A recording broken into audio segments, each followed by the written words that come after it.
Everybody, welcome to the True Life News Show today, guys. Let me tell you this. This is a major win against the deep state and the bureaucrats in Washington, D.C. for Donald Trump and Elon Musk, who are not playing around. Guys, this is huge, especially for the Doge team, because as they are going through and trying to bring transparency for the United States, for the American people when it comes to our money, and especially the IRS, guys, this is a huge win. So Gary Shapley, who was a IRS whistleblower who exposed the DOJ's cover-up of the criminal investigations of Hunter Biden, is now the acting IRS commissioner, because the previous acting IRS commissioner kept fighting with Elon Musk over the audits, who literally was fighting and resigned over what? Because they were trying to pinpoint the illegals in America to try to deport them. So with that person has been booted. We've now put in a true believer, a true patriot that supports Donald Trump, that has already helped him win in the past to help uncover all the fraud, waste, and abuse, guys. Let me know your thoughts in the comments. This is amazing. We're not only going to get more transparency and more understanding of what's actually happening at the IRS, but they're going to continue to dwindle it down, make it smaller, because they said they want to rely on the external revenue service and not the internal revenue service. Guys, what a win for America, baby. That's what I'm talking about. Also, another huge win for our boy Donald Trump, because when it comes to the immigration policies that he has been setting with this MS-13 gang member from El Salvador, and the Democrats going head over heels for this guy, calling him the Maryland father, the Maryland dad, they did a new polling, and 68% of independents, guys, say they support Trump and his initiatives to deport all illegal immigrants, guys. That is 68%. Because this is super important. Remember, when it comes to elections, independents determine who wins. So you're always going to have your MAGA that votes MAGA, Republican, Donald Trump. Then you got the Democrats that vote for any puppet that they put into office. But when it comes to the independents that make up about 5 to 10% of the population, this is where we are winning, guys. And this is where we have to win the midterms coming up in less than 2 years. So with that, big, huge win for Donald Trump. And another huge win just for the average taxpayer, guys. Listen to this.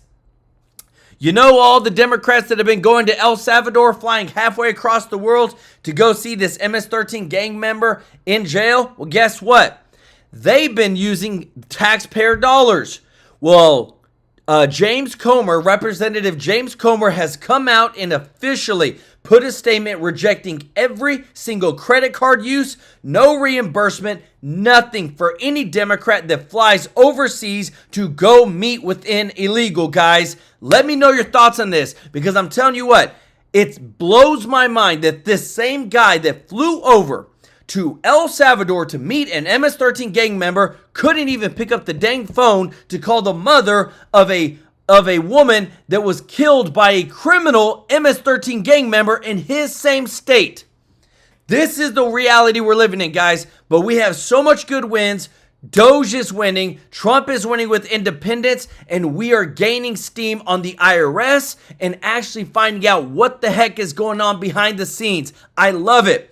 Want to say thank you to everybody who is watching, to all of our subscribers and viewers. Thank you so much for your support. And if you're not subscribed to our family, guys, please consider joining the True Life News family, guys. We want you here to join us, help us grow this community, keep putting out the truth, keep spreading the truth, guys. We want you here. So please, if you don't mind, support us. Also, want to say thank you to our members of the channel, and thank you so much to everybody that gives a super chat donation, guys. We're so excited. In a couple of days, remember, on the 22nd of every single month, we donate live on stream thousands of dollars to local charities, guys. And this just touches my heart because we are changing lives by partnering together. So thank you so much for your support. If you don't mind doing us a huge favor of hitting that thumbs up like button.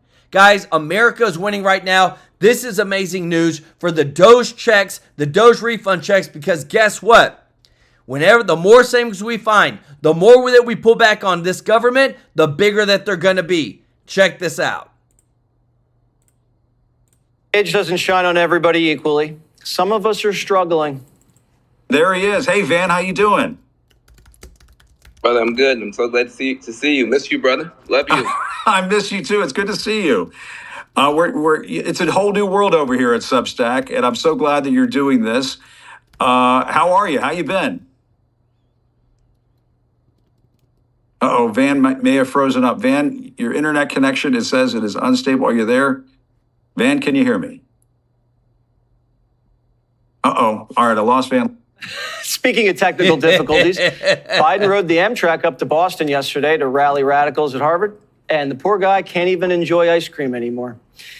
And when Biden bit into an ice cream bar after the talk, the partially melted dessert fell to the floor. Biden's slumming it with melted ice cream and long train rides because no one wants to pay his speaking fee. The big guy is apparently asking for $300,000, private jet, and expenses for 5 staffers just to stumble his way through a speech. Other Democrats aren't having any trouble flying high. Bernie Sanders spent $250,000 to fly on private jets like an oligarch. Oh, guess what? And that $250,000, that was your taxpayer money, guys. So go ahead. Let me know your thoughts in the comments, because the same guy that tells everybody, pay your fair share, don't live above the people, is literally now riding private jets to all of his events. For his anti-oligarch tour. But his message isn't landing. Even staffers who used to work for him think he's out of touch.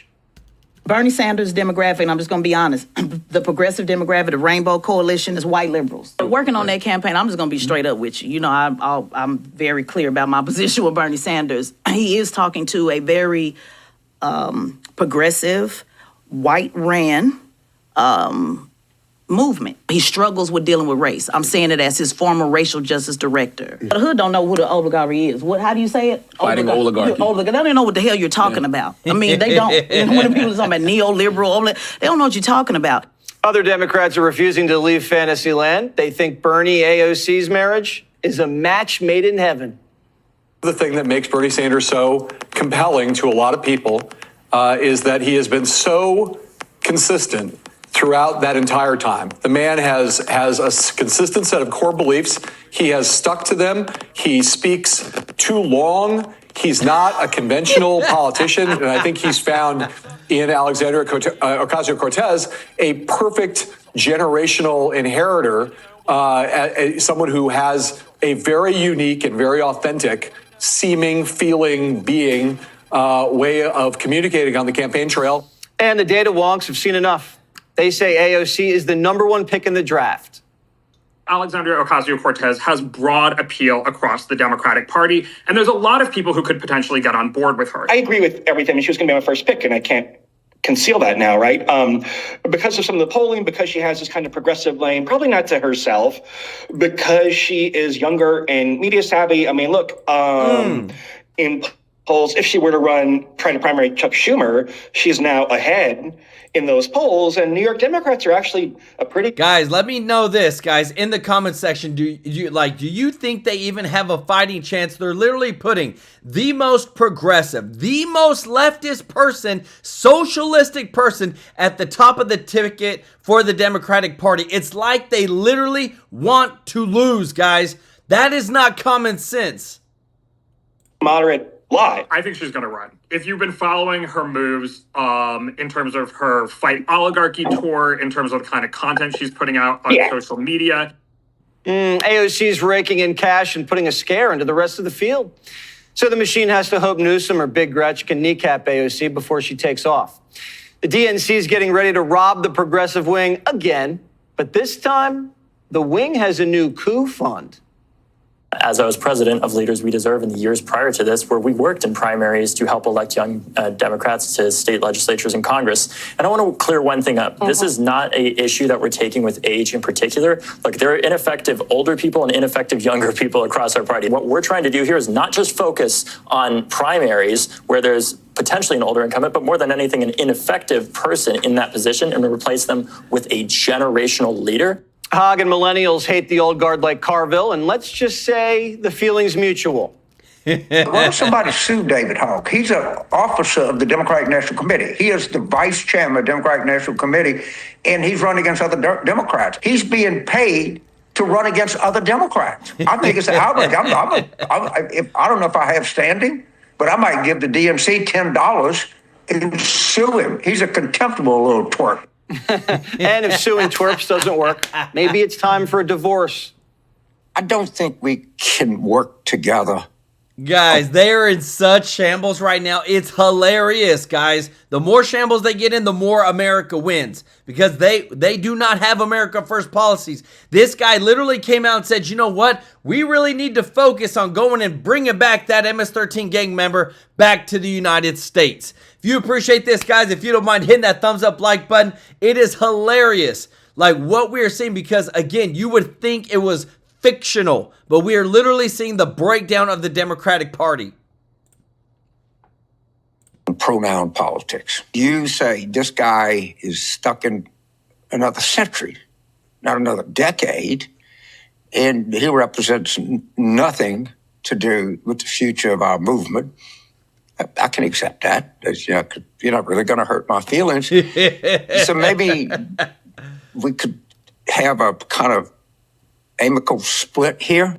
Guys, I'm telling you, there is a divorce coming, and I just got to show you this, because finally, Pam Bondi is standing up and saying something against these dang judges that are trying to control the sitting president. Guys, check this out. Attorney Trump DOJ to the court. We won't prosecute ourselves. Let me zoom in, guys. Attorney General Pam Bondi just asked federal appeals courts to stop contempt charges tied to Trump's deportations under the Aliens Enemy Act. The judge wants the DOJ to either prosecute its own officials or pressure El Salvador to return detainees. Bondi says that's insane. Courts can't force the executive branch to turn on itself or hijack foreign policy. This isn't just overreach, it's a full-blown constitutional crisis.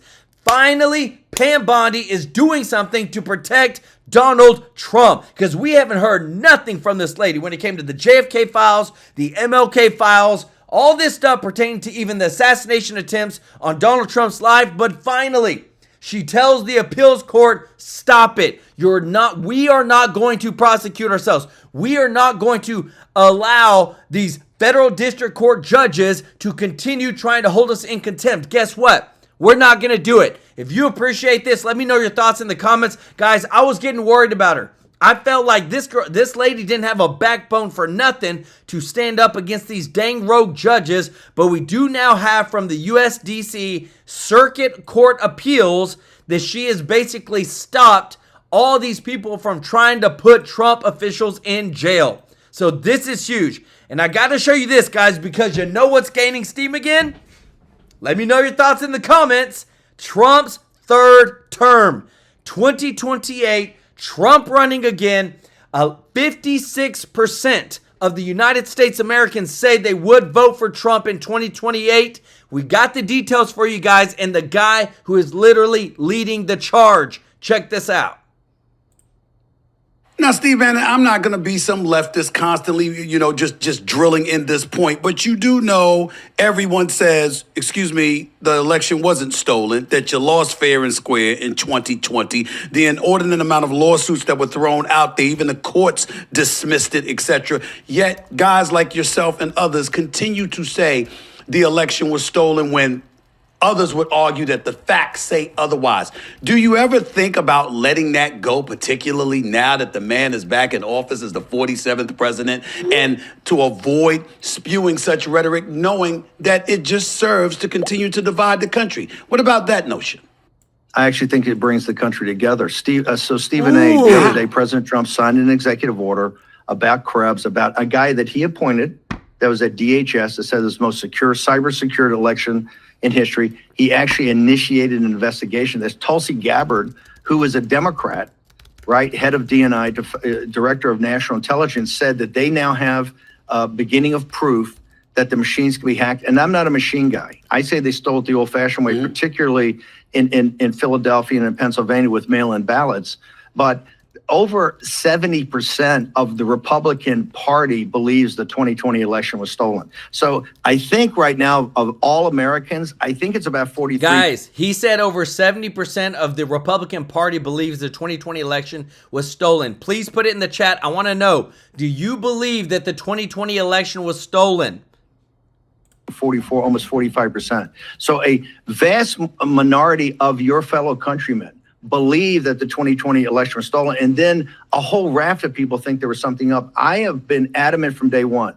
We have to have a congressional investigation, open hearings about get to the bottom of 2020, and let the cards fall where they may. But it's not over. You cannot have something that's questioned in a constitutional republic. And I am adamant that we have to investigate. And now I see that Tulsi Gabbard and President Trump signed an executive order. You're going to have a formal investigation of this, and I'm sure we're going to go over the next couple of years and get it all on the table. But for the MAGA believers and the MAGA faithful, it is an article of faith through our knowledge of doing this and drilling down those numbers that the 2020 election was stolen. President Trump would have never run again. If he actually thought he had lost, he would never run again. He says time and again, he ran for the simple reason he knew the 2020 election was stolen, and he had to come back and right that wrong. This is why we call him. He's like the Roman general Cincinnatus, who retired and went back to his farm and returned at the request of the people to basically save Rome from invading armies. That's how we think. We think of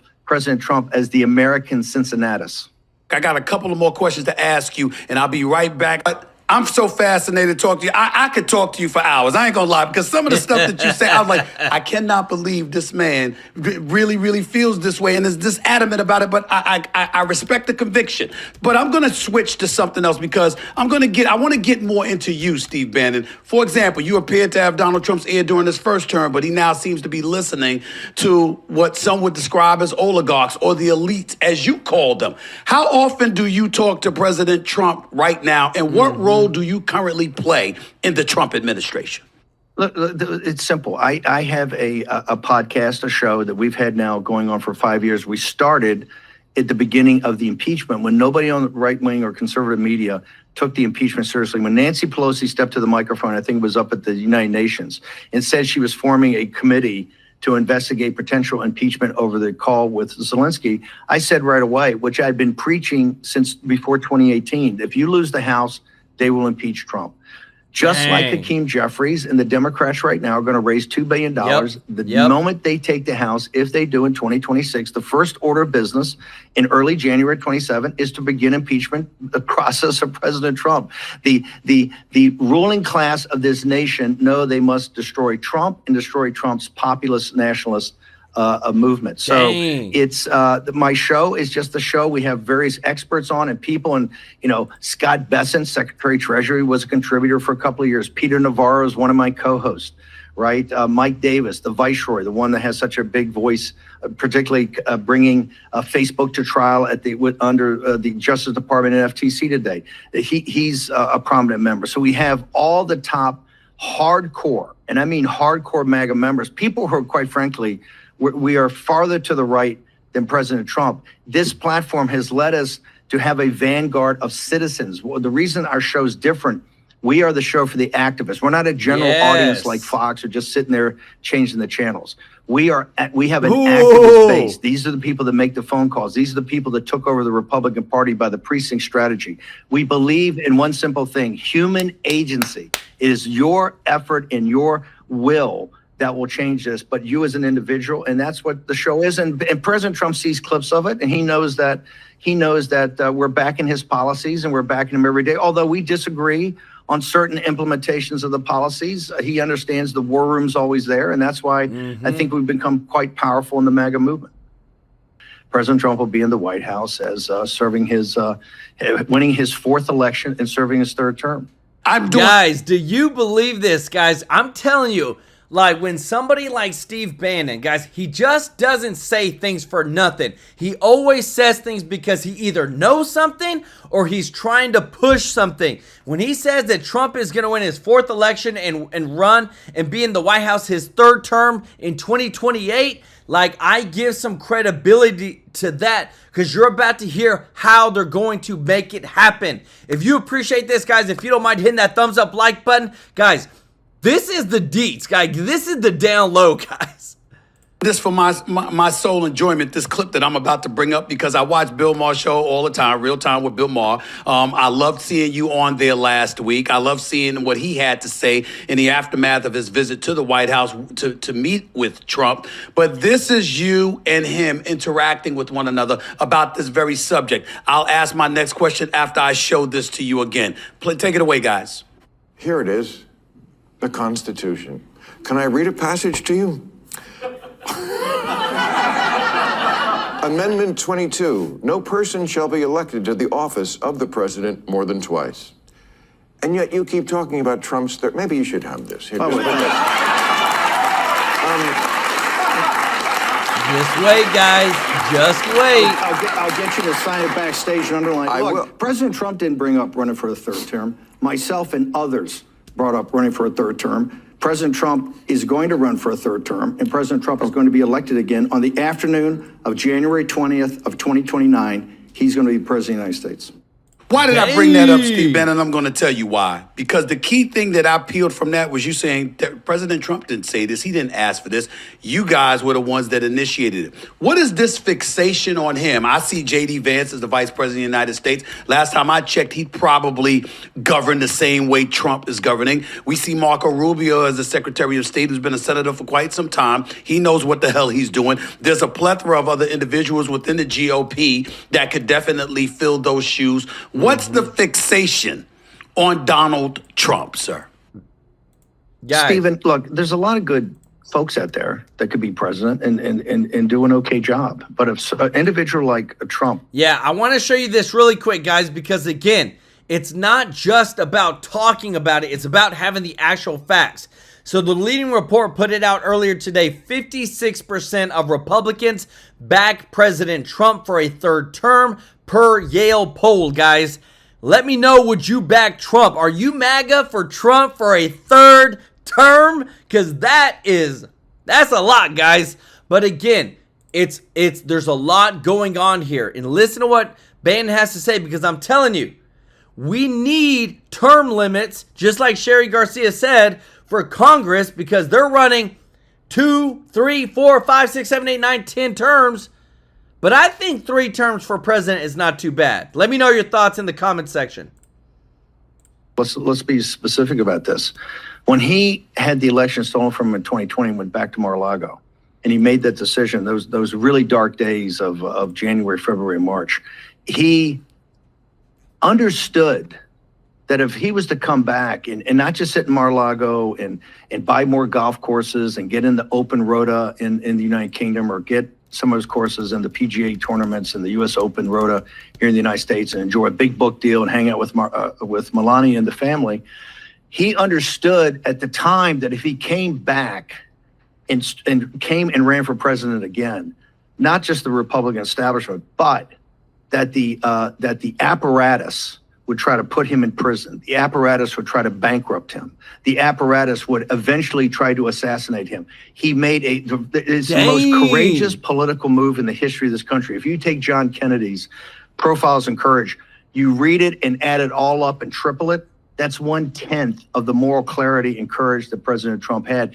to say, I'm going to come back, because if I don't come back and do this and win and take the country back and take it back, get it back on the... Oh, I can promise you guys, if Trump would have lost, his butt would be in jail. They would have figured out some way, form, or fashion to put him in jail. Let me know in the comments, do you agree with me? Because I'm telling you, Kamala Harris winning, that lawfare, DOJ, look what they did. 6 indictments against him before he won. And this was getting crazy, guys, because I believe they probably had another 6 more in their back pocket. Constitutional republic we should be, understanding what happened and then looking what happened in the 4 years, the country's finished. This is why President Trump, most countries don't have someone like Trump in their entire history. We've been very fortunate to have General Washington at the founding of the nation, President Lincoln at the rebirth of the nation, and now President Trump at the rejuvenation of this country. And that's why a man like that comes along every 100 years, and we got to get all the squeeze out of the lemon. We have to have this guy's back. We want him there as long as possible, and we're going to find legal methods to do it. And President Trump will be reelected and be back in the Oval Office. Boom, guys. What do you think? 56% of Republicans say they would put President Trump back in for a third term, guys. Because I'm telling you what, this is really breaking news right now, guys, that Pam Bondi has officially stopped the courts from trying to put Trump officials in jail by holding them in contempt. Remember, Steve Bannon was put in jail because of contempt of Congress for the January 6th committee stuff. Peter Navarro, all these guys were held in contempt, and that's why they served jail time, and they tried to do it with Trump's officials, and Pam Bondi literally came out and said, guess what? She just told the federal appeals court to stop contempt charges tied to Trump's deportation under the Aliens Enemy Act. The judge wants the DOJ to either prosecute its own officials or pressure El Salvador to return detainees. Bondi says that's insane. Courts can't force the executive branch to turn on itself or hijack foreign policy. Thank you so much. But guys, the big news is right here.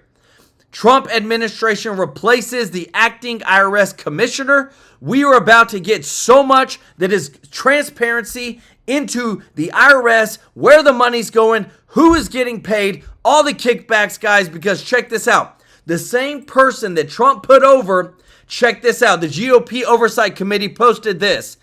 Gary Shapley, who was the IRS whistleblower who exposed the DOJ's cover-up of the criminal investigation of Hunter Biden, is now the acting IRS commissioner and will be working with full cooperation, the Doge team, to go in, audit, investigate, and figure out what the heck is going on with the IRS and targeting individuals and trying to get more of Americans' hard-earned money.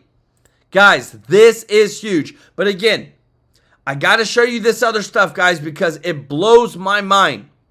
What has happened today, where Trump is now stepping in with this whole Democrats going over to these other countries, trying to free this MS-13 gang member. Because Trump is finished with it, guys. Listen, watch this. Look at this. He said, you know what? We're just going to show you what is actually happening. We're going to go ahead and show you this picture that this guy has right here, guys. Sorry, I'm pulling it over. The Trump administration just called out the fake news and Democrats for defending an MS-13 terrorist. This is the picture Trump just posted with the same guy who they said is not MS-13, literally has the tattoo MS-13 on his hand, guys. That's his hand. Like, are you kidding me? And they keep saying he's not MS-13. Right there's the evidence. Trump said this is the hand of the man that the Democrats feel should be brought back to the United States because he is such a fine, innocent person. They said he is not a member of MS-13, even though he's got MS-13 tattooed on his knuckles. Are you kidding me? We're not living in the same reality as these Democrats, guys. Let me know your thoughts in the comments because I'm telling you, this doesn't even make sense on any spectrum of reality. Deanna Lawrence, thank you so much for upgrading your membership. Let's go. And thank you so much, Joe DeVito, for the super chat. He said, thanks for keeping us updated on everything. Let's go. Y'all show them some love in the chat. Check this out. First denied a chance to meet with him, and then he got the meeting he was after. It was one of the most heroic moments I've ever seen. Yeah. You know, I've been doing the news for 50, 60 years. It's amazing. I remember the beer summit between Obama and Henry Louis Gates. Yes, yeah. This was the barf summit. People are talking about the margarita. I get it, but that's like debating the type of iceberg that the Titanic hit. You know, if you hadn't pushed for this ridiculous stunt using this thug as a prop, sorry, you can't complain if we turned it into a more absurd joke. You know, your photo op was ruined by a margarita. We don't care. Again, this is all downstream from the real and original sin, the Dems' abdication of the border. You let him in, our job to ship him out. We're cleaning up the mess you made. Again, the legal argument above my pay grade. I refuse to use this beautiful brain of mine on some solitary, violent creep out of billions on the planet, Dana. I have a family, I have a dog, I have a job, I have friends, coworkers. I have high cholesterol. He doesn't deserve a spot in my brain. And he can't jump to the front of the line just because he convinced the left that he's father of the frickin' year. Just because you're dating a dirtbag doesn't mean I have to like his pictures on Instagram. And the fact that Trump has to waste his time on this scum, this is what the Dems do. They choose one anecdote, one solitary person, and expect you to play their fake game of concern. I won't. Again, I don't care. You want to make this about due process? That's fine. Maybe try to pick an example that is more appealing, like an actual American, perhaps. This is, I will finish shortly, but I'm a little mad.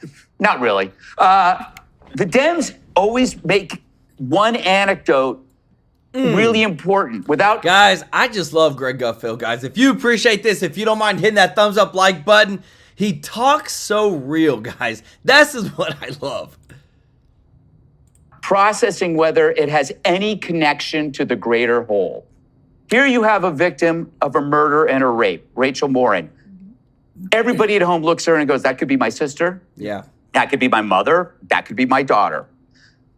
What do the Dems offer? A gangbanger. Nobody at home is going, oh, that could be my husband, my son, oh, my brother, the MS-13 wife beater. It doesn't, see, you pick the wrong example. You know, we didn't say, we're gonna take Rachel, you take the gangbanger. You chose that option yourself, and you've done it before. You've done it with Hamas, you've done it with BLM, you did it with Antifa, you did it with looters, you did it with, I could go on. This is the sunk cost fallacy of the Democrats. They can't admit that they picked the wrong person, or else, you know, they could turn around, they could turn back, but they can't. Just find a better example and we'll listen.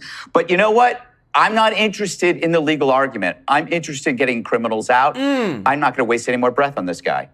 Well, those are good breaths, and the high cholesterol will get better. Yes, I was supposed to put on statins, Dana, and I feel great. Drug. Slight diarrhea, but that's okay. Yeah, I mean, what's new? No, yeah, what is new? It's Friday. If everybody could pull, everybody that is listening to me, could you pull up that Hillary Clinton tweet, please, or post? I want to read this to Charlie Hurt because I know he's dying to talk about Hillary Clinton.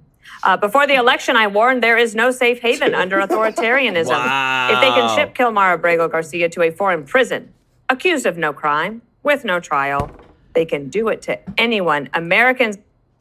Guys, I just think Hillary Clinton needs to just go. Accused of no crime? Are you kidding me? The rap sheet is insanely long. Guys, Hillary Clinton, we need to get away from her. Conscious must stand against this now, Charlie. This is a fantasy world they're living in, and they, you know, you can talk about the legal stuff. I think that they're wrong on the legal arguments, and we can talk about that all. But I agree with Greg. Nobody cares about that. What they care about is you have the Democrat Party literally becoming the party of importing illegal aliens. And not only that, but illegal aliens who are gangbangers and illegal aliens who are gangbangers. Oh, and also beat his wife. It's insane. What more do you want? This is political suicide. And if you go back, remember the Dreamers? Does everybody remember the Dreamers? The Dreamers used to be the edge case that we would talk about. And it was really uncomfortable for Republicans and conservatives because, you know, they're trying to say, well, the law and the illegal, there's a problem here. And how do we deal with these people? Because they're wonderful people, and many of them, and they didn't do anything wrong. They came because their parents dragged them here as children, so they didn't make a decision to break the law and come to the country illegally. So, you know, what do you do about them? And of course, Donald Trump in his first term, made a wonderful deal to legalize all of them and solve that problem. And what we then found out was that actually Democrats don't care about dreamers. They don't care about innocent people and immigrants coming into the country. What they care about is they hate voters, American voters, and they want to import millions of voters into the country, new voters into the country who are illegal aliens. And so what you wind up with is a gangbanger who is accused of beating his wife, and they're literally sending one of their own down to go and so all try to throughout pick the him up. campaign, the top two issues were border security and the economy all throughout. And one of the things that was quite shocking was it was the highest number, like 80% of people were for deporting the illegal immigrants that have come across during Biden. Harry Enton of CNN, if you could pull this up, call for number 5. This is how voters are thinking about it now. Voters favoring the government trying to deport all 11 million of them. Back in 2016, just 38% of voters wanted the government to try to deport all 11 million undocumented immigrants. Compared to where we are in 2025, 56%, the majority. So that number, it's maybe come down a little bit. Maybe it'll be down a little bit more after this week, but it's still quite a majority, Jessica. So I wonder what you think about Van Hollen and this photo op. Will it pay off or hurt him? And the government said we made a mistake. Okay. So the question that Dana asked was, why did Chris Van Hollen pick this particular person to completely defend, to go to El Salvador, to have this big show?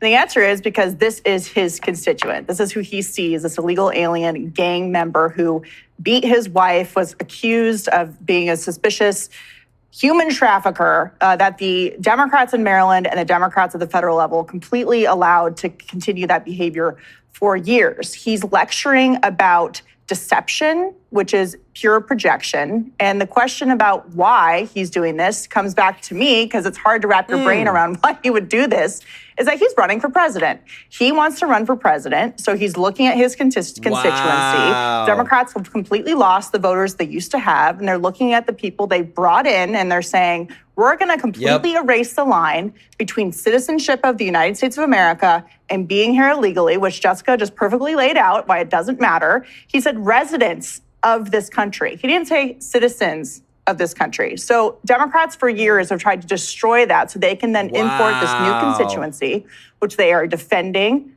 in Maryland, in El Salvador, and this is what they're doing with it. Finally, I would say that Americans have been the victims of these crimes. And it goes back to, again, they're willing to defend the rights, the constitutional rights that this guy doesn't actually have because he's not a citizen, but they're not willing to stand up for actual Americans in their states who are victims of violent crimes. They're victims of identity theft, a whole slew of things that happen when illegal immigrants pour into the country. And so Democrats are doing this. I think the Trump administration likes it. When your enemy... Guys, let me tell you this. I am so happy that I get to show you this.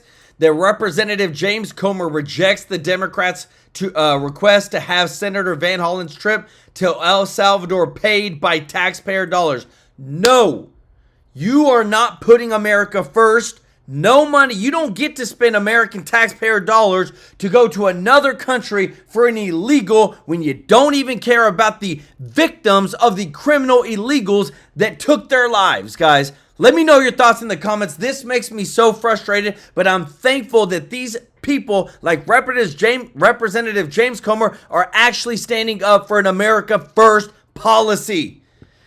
Thank you so much, Peter Ortiz, for the super chat. Let's go. He said, be patient with Bondi. She is a bad lady. She's the best AG in decades. She has to unravel the corruption that went on since 2020. It's been only 30 days. Look what she did in Florida. Let's go. Show Peter some love in the chat, as well as John Profchi Jr., who said Pro-Chi. Let's go. Y'all show John. Oh, Pro-Chi. Oh, is that saying your last name? Pro-Chi. I got you, brother. Let's go. Y'all show John some love in the chat. Because I'm telling you guys, the pit bulls are coming out, and I love it. Because these people, again, you got to have the ones that'll stand up and actually say something. Because I feel like there's too many rhinos in Congress right now. If you appreciate this, if you don't mind hitting that thumbs up like button, guys, thank you so much for your support. Check this out. Good afternoon, everybody. A beautiful day, huh? Nice weather. I only have time for a few questions, but I'm running late to a meeting, but happy to take any for a moment if you have any. I think we will first. Of the senator's conversation with Prager Garcia, what's your response? I'm almost at a loss for words for how obtuse it is. Here's the individual, the man who has been deported to his home country of El Salvador, who has been repeatedly documented by multiple federal and state authorities to be a member of MS-13, one of the most violent and ruthless criminal organizations on planet Earth, which is now a designated foreign terrorist organization, and an individual who has been incredibly implicated in human smuggling and human trafficking, an individual who is a documented woman beater, somebody who has viciously assaulted a woman in ways that shock the human conscience.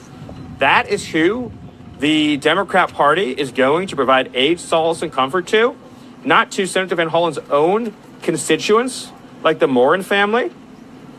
Rachel Morin was viciously beaten, brutally raped, and murdered, and her mother never even got a phone call from Senator Van Hollen. Or Kayla Hamilton, a young girl who was attacked in a public restaurant, raped in the bathroom, and beaten to death and murdered by an illegal alien that Joe Biden set free into the country. None of those people elicit human sympathy from Senator Van Hollen. How broken is that man's heart? How broken is his conscience that he doesn't have even an ounce of empathy or time or concern to share with those families? Or how many of his citizen constituents have been killed by the fentanyl that Joe Biden allowed into this country, by the cartels that made a fortune off of human trafficking and smuggling into this country, or the children in his state that cannot even get a good education or good health care because of the mass migration that has occurred into his state? None of that concerns him in the least. No, his heart is reserved for an illegal alien who's a member of a foreign terrorist organization. I'm beyond appalled. Stephen, can you confirm if the head of the IRS likes the Wookie's position in that typo? I don't have any update on the IRS right now, but as soon as you have one, we'll get it to you. Any other questions? What about what can you foresee? What you're seeing happening here? Well, the president has been very, very clear in his criticisms and disappointment, and he said it perfectly. Nothing to add to what the president said on that important subject. Mr. Miller, Tish James says the allegations against her are nothing more than a revenge tour by the Trump administration. What's your response? My response is that Tish James is one of the most corrupt, shameless individuals ever to hold public office. She's guilty not only of those crimes, but of countless more crimes by using and abusing her public office to try to persecute an innocent man, depriving him of his rights, engaging in a conspiracy to obstruct our election, and to overthrow our democratic processes and procedures. She is guilty of multiple significant serial criminal violations. Mr. Miller, Yes. has the administration had any conversations with President Bukele to potentially move Garcia to another country, since that seems to be the issue at large? The President of the United States brought Bukele here. You all heard from him himself. His view is that this foreign terrorist is a citizen and subject of El Salvador. And Bukele's view is that it is his decision as the president of El Salvador what happens with his own citizens who are lawfully residing in his country, who've been returned to his country. And so I have nothing to add to the subject of what El Salvador wishes to do with one of its own citizens. But it's important to note that the gang that the deported individual claimed previously that he was going to be persecuted by in El Salvador no longer exists. It does not exist in El Salvador. The 18th Street Gang does not exist in El Salvador. So that fake pretense for not wanting to be deported has been completely removed and remedied and no longer exists as a matter of law or reality. I want to tell you one story while you're all here that I think is very important. To illustrate for you the genuine evil of the last administration's immigration policies that, for whatever reason, our corporate press in this country never really cared to cover, and certainly elicited no outrage, no emotion from this country's political and ruling elite. But this, by the way, is not an isolated incident. This is the kind of thing that we discover not only every day, but every hour. But it just illustrates how inhuman the policies were of the previous administration and how many thousands of lives we were saving by upholding and enforcing our laws. So there was a 14-year-old girl that we discovered who was trafficked across the border in the previous administration, stolen from her family in her home country. The Biden administration made no attempt to return her to her home country, or to return her to her family in her home country, or to reunify her in any way with her family in her home country. Instead, they resettled her in the United States with a so-called sponsor.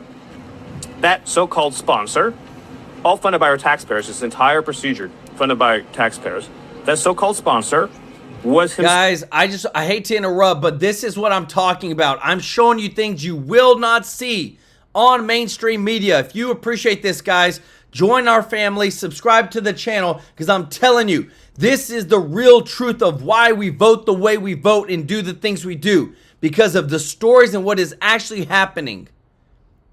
An illegal alien, so subject to himself removal and deportation. Again, the Biden administration did not deport the sponsor, but handed the girl over to the sponsor. The sponsor claimed to be that girl's brother. He was not, in fact, her brother. The Biden administration, of course, did not attempt to verify this in any way, shape, or form, as they did not for the hundreds of thousands of minors that were placed in the hands of illegal aliens. They know they were being lied to. They didn't care they were being lied to. This individual was an illegal alien who had no familial relation with this young girl. What happened next will not surprise you, although it will sadden you. He raped the 14-year-old girl and impregnated her.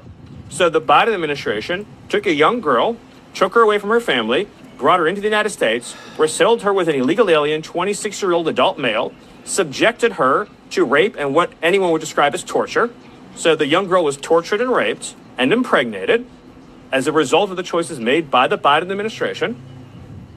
When this case was brought to the Biden administration for prosecution, they turned it down and did not even prosecute the case. So it's evil on top of evil on top of evil. And I am not interested.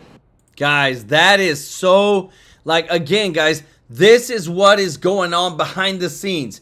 And I got to show you this, because this to me depicts everything of what we're going through right now.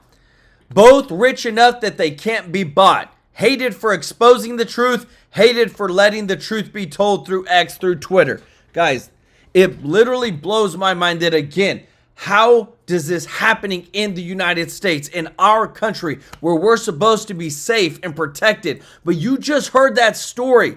And who's going to be held accountable? Who's going to answer for any of this?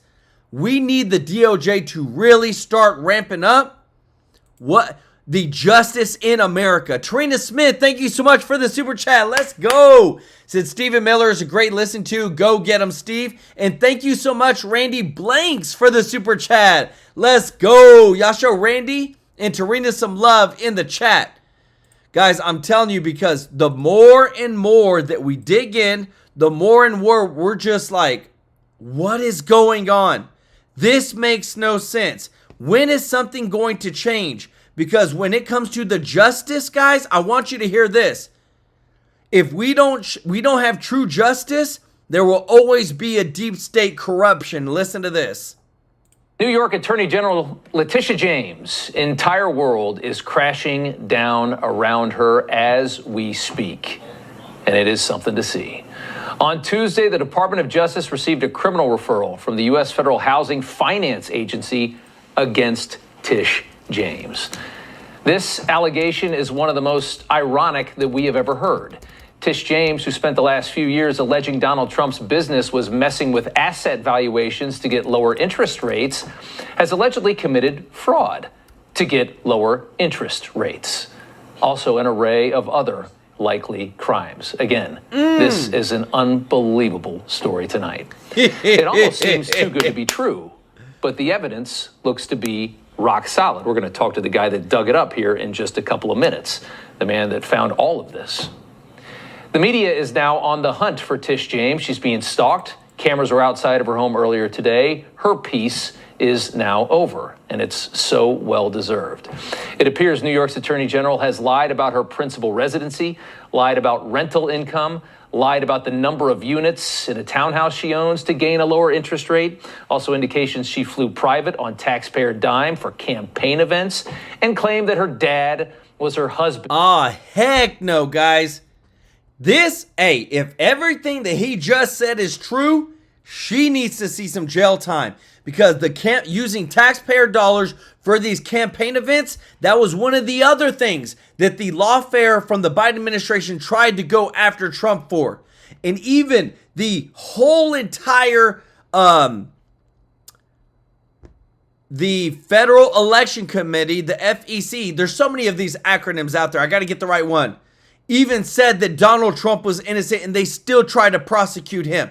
This right here, guys, is 100% fraud. Let me know your thoughts in the comments, guys. What should happen? And for special benefits on a mortgage. There are an array of allegations here, and they all seem very, very solid. Again, it's an amazing story. And knowing all of this, and she did know all of this because she's the one that did it, here is how she has sounded for the last couple years when she talks about Donald Trump. Running for Attorney General because I will never be afraid to challenge this illegitimate president when our fundamental rights are at stake. Oh, we're going to definitely sue him. We're going to be a real pain in the He's going to know my name personally. Donald Trump may have authored the art of the deal, but he perfected the art of the steal. And I'm not afraid of Donald Trump. You can come after me, but no enemy, nothing formed against me will perish. I'm not afraid of no president. Donald Trump, we're ready for you. We're coming for you. Trash. This is so good. It is so good. Oh, James' man. response to these allegations coming from her office was not good at all. Attorney General James is focused every single day on protecting New Yorkers, especially as this administration weaponizes the federal government against the rule of law and the Constitution. Yes, they actually wrote this today. She will not be intimidated by bullies, no matter who they are. Read that a few times, laugh to yourself, because it is funny. And that was nowhere near any kind of a denial either. If you actually look at the statement, they don't deny a thing. Dang. That might tell you something. Tish James alleged the president and his business committed fraud by engaging in activities done by pretty much every single developer who's ever developed anything. Maximizing valuations when borrowing against assets to secure better interest rates from the bank. Trump's own bank, Deutsche Bank, which he allegedly defrauded, according to Tish James, even testified in his defense in the trial. There was no victim. Wow. And yet, because we're in New York, which of course is absent an unbiased justice system politically anymore, Trump was mandated to pay nearly $400 million for this nonsense that this woman completely invented. Holy smokes. And let's not even get into the E. Jean Carroll and all the other chaos he's been through in this city. Just ridiculous what he went through. Remember all that he went through before this last election. All the walls he had to break down. A completely invented crime this was, which of course Tish James sold as legitimate. Remember, guys, this same lady partnered with Judge Juan Merchan to try to put Trump in jail for over 300 years. This is what we're talking about. Everybody's been saying, well, Trump shouldn't get revenge. No, the DOJ has now been given evidence, all this stuff about Letitia James, that she's the one that actually committed fraud. She's the one that actually was using taxpayer funds for campaign events and things like that. All this is fraud. Now, guys, I'm telling you, if this comes to fruition and if she goes to jail, tell me if this will not be one of the sweetest moments for Trump sitting behind the Resolute desk to look out and say, you know what? That is justice right there, guys. If you appreciate this, if you don't mind hitting that thumbs up like button, I love getting to report the truth. White-collar financial crime is not a victimless crime.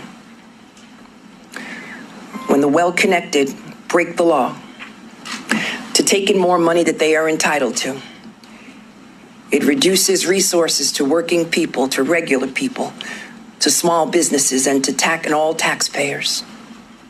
Everyday people cannot lie to a bank about how much money they have in order to get a favorable loan to buy a home or to send their kid to college. That's literally what she just got caught doing, guys. You can't make this up. And if they did, the government would throw the book at them. Big Tish. was such a terrible actress, such a phony, such a fraud. And the best part of the story, well, this is probably the best part of the story, but a great part of the story was that she herself directly contributed to the president winning that last election in a landslide. Her and a few others, you know the names. The weaponization was so clear. It was so vivid to everybody. It was so obvious. Trump's base grew, leading to that landslide victory in November that most thought was absolutely impossible if you would have asked them in January of 2021. Nobody ever thought he could climb back up that hill. Hey, Tish James, I know you're not watching, but you made it happen. Tish James was exposed as little more than a city rat over the past year or two, a bottom feeder who used her race and gender to ascend to the top of New York politics, which would... Hey, doesn't that sound a lot like Kamala Harris? Race and gender to get to the top of her political position? Remember, Kamala Harris didn't get 0 votes in nobody, no state Democratic primary for any of them. Why do we keep seeing that these DEI promoted people are essentially corrupt? Why do we keep seeing that when it comes to people that didn't truly earn their dang positions end up being corrupt? Just like, and because this reminds me of another thing, guys. Remember the whole BLM stuff? Remember we found out that all the BLM founders, that once they got all that money, what did they do? They started buying mansions instead of actually helping out their brothers and sisters? Guys, I'm telling you, I've always believed in this, and I see it every single day now. Money and power only amplify who you truly are. If you are corrupt and you are conniving and manipulative and deceitful without money, you'll only be worse as you get more money. Just like this, guys. I don't have to do these charity giveaways of thousands and thousands of dollars live on stream, but I do it because that's what's in my heart, and that's what I want this channel to be known for, that we want to change lives for the good. What we're seeing is just only who they truly are, who truly the Democratic Party is. Be impressive, except in today's society, as you know from watching what's happening to our major cities, our bluest states, we have decided to let the most unimpressive people that we have govern all of us. People who win elections with rhetoric like this. Stand up to an administration which is too male, too pale, and too stale.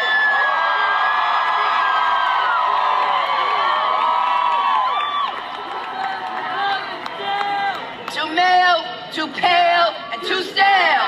Too male. You know what? I just gotta say this, guys. The population of the United States by demographic, because I don't care. Look, honestly, I don't care. Black, white, none of that matters. My wife is white, guys. I'm Hispanic. My kids, they're mixed. If you could say that, whatever. This is what I don't get when people say this stuff. If you comprise, the United States has about 350 million people. White people make up 59% of the population. That is the majority. So if the majority of certain positions are white, it's probably because almost 2/3 of the entire population is white. Hispanics make up 19%. All right, now we've got what is black. And I hate the word African American. You're not African American, guys. If you're born in America, you are American. You're only African American if you come from Africa and you become a citizen. Just like you're only Mexican American if you came from Mexico and now you're a citizen of America. But people like to say that to be politically correct. So black people make up 12.6% of the population. Asians, 6.1%. So when you look at the demographics as a whole and you look at DI, just look at the population. If you have more white people, you're probably going to have more white people in high positions. It's just numbers. Too pale and too stale. Too pale, too pale, too stale. And we will not go away silently. Too male, too pale, and too stale. This is how we're going to start choosing government now, based on how colorful and how not male it is. This is the kind of nonsense you have to listen to when you live here in New York. These are the people that lead our communities. How sad is that? All right, we have a great guest tonight. Guys, let me tell you this. The more and more that we expose, the more and more as we jump into every single one of these pieces of information, all I can think about is, you know what? It's about dang time. It is about dang time. I want accountability. I want to see America move forward, but I really want to see just exposure of the truth. Listen to this. Joining me now, Ohio Congressman Jim Jordan, House Judiciary Committee Chair. Congressman, now given Letitia James's crusade against Trump, where no benefit, by the way, in that case, no benefit accrued to Trump, and choose this novel application of a fraud statute, shouldn't an investigation go forward here on a fairly straightforward issue? Well, it sure seems like, and this may be the biggest irony I've ever seen in American politics, that she's now, it looks like she's engaged in the same thing she charged President Trump with. I mean, it turns out you can't have your principal residence in Virginia and be the Attorney General of New York. Turns out you can't on a mortgage form say that your dad is actually your husband, and you also can't say that you got a 4-unit property that's actually 5 units. Those are the 3 things that it looks like she did over a long period of time, and yet she had the gall to go after President Trump. You got to be kidding me. So, yeah, I think this is real. We'll see. Her comments so far, she's been kind of quiet. Of course, she does a typical thing the left always does. The left will you know, they'll always accuse us of what they're doing. And the other thing they always do, the left will tell a lie. Trump did something wrong. Big media will report it. Big tech will amplify it. And then if you tell the truth, they call you names. And that's exactly what she did. I think she called President Trump and his administration bullies for simply pointing out that it looks like she lied on these forms, and she did it to get better terms and a better rate on the loans. So she was doing it for personal gain, and you're not supposed to do those kind of things. Yeah, well, these are allegations, and we'll see what happens. But, I mean, she did... No one is above the law, so she should be welcoming any investigation into this. And Congressman, Attorney General James is now asking for money in the midst of all this. She's launched a fundraiser in the form of an event next Tuesday calling for contributions starting at $500, going all the way up to $18,000, which is the maximum allowed by New York state law. Wow. Are you kidding me? Yeah, this is you know, I guess typical activity from Letitia. Remember, she campaigned. How in the world do you get caught doing fraud and then hold an event? Only a politician would do this too. Hold an event to then raise money from your constituents so that you can essentially fight it or pay off whatever fines you owe. Guys, what in the world is going on? On that she was going to go after President Trump. This was a classic case of pick the person and go find the crime. Now, I don't think there was any crime there, but she did it. Maybe the appropriate penalty for her, if the DOJ prosecutes, maybe the appropriate penalty for her is $350 million fine, because that's what President Trump had to pay, for goodness sake. Congressman, I just find this Tish story delish. Great to see you. Have a happy Easter. You too. Guys, joining me now. Sorry, guys. I'm telling you guys, like every single thing that we show you, we expose. This just broke a couple moments ago. This is all about America, guys. Like, I really feel my heart that we're moving forward. This is the thing. President Donald Trump plans to reclassify tens of thousands of federal workers, reducing their civil service protection and making it easier to dismiss career employees, according to reports.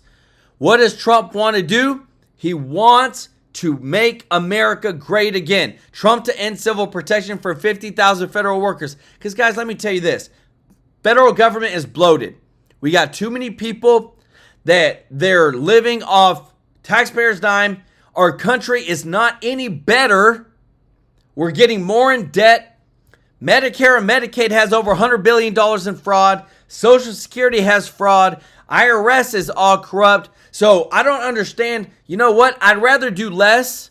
I'd rather pay less federal workers and get more money back then continue paying into the fraud. Let me know your thoughts in the comment section, guys, because it's about time for a change. Carlene, thank you so much for that nice comment there. I want to say thank you everybody who is watching, guys, to all of our subscribers. If you're not subscribed, please consider joining our family, guys. We want you here. Guys, we are just days away from our huge giveaway to a local charity live on stream. Guys, we're going to be giving to the New Beginnings charity, a beautiful, beautiful charity that helps out with new mothers, with orphans, guys, finding forever homes, guys. And thank you so much for your support. If you don't mind hitting that thumbs up like button, guys, we appreciate you so much. Want to give some love to our members of the channel, those in green. Guys, yeah, we need to show Deanna Scott some love. I have not seen Deanna in the chat, so if you know her, show her some love, guys. Want to say thank you to everybody,